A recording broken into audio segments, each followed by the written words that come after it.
Bible open university India international నా పిల్లలైన వారెవరు కూడా దయచేసి మీరు డిబేట్లు పెట్టకండి, పోటీలు నిర్వహించకండి.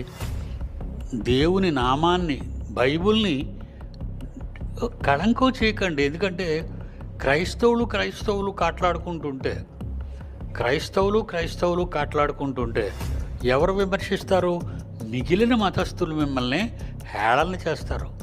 వీళ్ళదేదో రేసు రక్షకుడు అంటారు, ఆయన ఒక్కడే రక్షిస్తాడంటారు, ఆయనే రక్షకుడు అంటారు, వీళ్ళు సువార్త చెప్పడానికి మా వీధుల్లోకి వస్తారు, కరపత్రాలు పంచుతారని ఆ కరపత్రాలు లాక్కోవడం, చించి పడేయటం, బైబిల్ తీసుకోవటం, చించి పడేయటం, నిప్పంటిచ్చేయటం.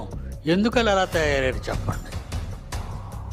ఎందుకు అలా హైందవ సోదరులు కానీ, నాస్తిక హేతువాద సోదరులు కానీ ఎందుకు అలా అయిపోయారు? వాళ్ళు ఎందుకు అయిపోయారంటే క్రైస్తవులు కాట్లాడుకుంటున్నారు.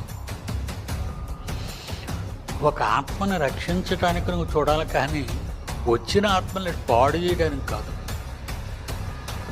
వచ్చిన వారిని పాడు చేయకండి.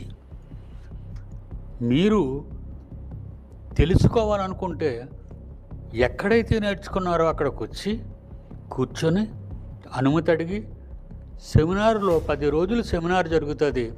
ఆ సెమినార్లో మీకు కొంత టైం కేటాయించి మీరు ఎంతమంది వస్తారో వచ్చి అక్కడొచ్చి నేర్చుకోండి.